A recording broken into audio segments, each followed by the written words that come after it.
Yaxshi sizlar ko'pchilik sinchoq saloniga kelganlarni qarshi olamiz. Garchi hozir bizning fan texnikamiz xil taraqqiy qilgan bo'lsa-mu, lekin dunyoda yanada nurg'unlagan sirliq manzaralar mavjud. Xuddi kitga o'xshash qo'ram toshlar, qaniqib turadigan sharqratma qatorliqlar. Shu bugun sinchoqning muhokama temasi kam uchraydigan 3 xil sirliq shay. Qani birlikda ko'rib baqayli. 3 dona kit tosh. Tayland sirliq ham qiziqarli davlat. Har xil madaniyatni o'z ichiga olib qolmasdan manzarasimi o'zgacha ko'rkam. Masalan, davlat jo'grafiyasi sho'rmoq chiqqan manzara nuqtasidagi 3 dona kit tosh. 3 dona kit toshi ismidan chiqib turibdiki, 3 parcha kitga o'xshaydigan yo'g'on toshni ko'rsatadi. 3 dona kit toshi Taylandning sharq-shimolidagi Lemgan mahkamasi joylashgan. Poytaxt Bangkokqa bir qadar yiroq bo'lg'achqa bu yer yanada nihoyat yaxshi qo'dildigan odamiyat va tabiatning go'zal manzarasi hisoblanadi. Kitga o'xshaydigan bu 3 tosh 75 million yil burun shakllangan bo'lib, ular Taylandning g'oyat zo'r yomg'irliq o'rmonligiga joylashgan. Shunga bu 3 kit xuddi bir parcha yeshil dengiz uzayotgandek ko'rinadi. Agar qiziqsangiz berib ko'rib beqing. Bu 3 cho'ng kitning cho'qqisi turib butkul Mekong daryosining qirg'oqlarini, hatto Laosdagi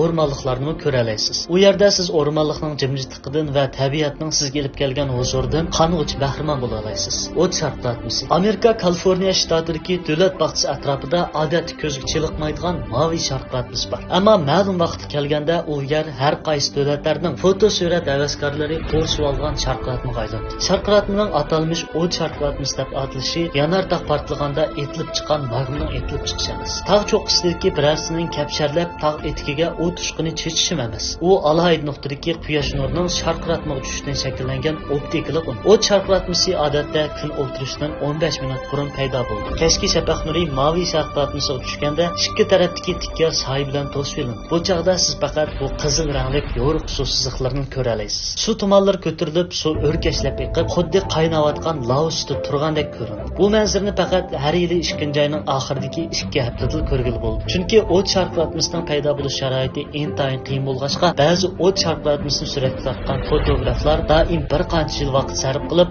ondan o't sharqlatmasining suratini tarta oladi. Qani sharqlatma? Antarktika tilg'ilinsa siz darhol cheksiz muzliqlarni esingizga kelishingiz mumkin. Ammo Antarktikada amaliyotda bir g'oyat zo'r muzsiz rayon. U bo'lsa-mu Matmerdo jilg'isi. Bu rayon hatto dunyodagi muhiti eng nachar qumliqlarning biri bo'lib, Janubiy qutb quruqligidagi eng g'alit rayon. Yana ajoyib g'alit bo'lgan qanliq sharqlatma bor. Bu xuddi yerilib ketgan yor yig'isidan etilib chiqqan qon yiqini o'xshaydi. Muzliq yorlanganmi yoki cho'ng qirg'inchilik yuz bergan? Bu qiyoslarning hammasi to'g'ri emas. Haqiqiy sabab siz o'ylagandimi ma'nisiz. Ya'ni ular temir tarkibi mo'l bo'lgan suyuqliklarning muzliqdan eqib chiqishidan shakllangan. Muzliqlardan eng burun etilib chiqargani temir tarkibi mo'l bo'lgan suzuk suyuqlikdir. Lekin bu suyuqliklar havo bilan uchrashganda tezlikda oksidlanib, biz ko'rgan to'q qizil rangli qonga aylandi. Sharqlatmaning manbasi 1 million ilgari shakllangan. Bugungi kundami yanada muzliq ostidagi cho'ng ko'llarga uchrang. Agar sinchoq salonining mazmunlarini yoqtirsangiz, yulduz belgisini yoritib qo'ying, ham do'stlar jamiyatiga ham bahrlab qo'ying. Qo'llash men mushunda qattiq. Biz kelar qisam ko'rishaylik.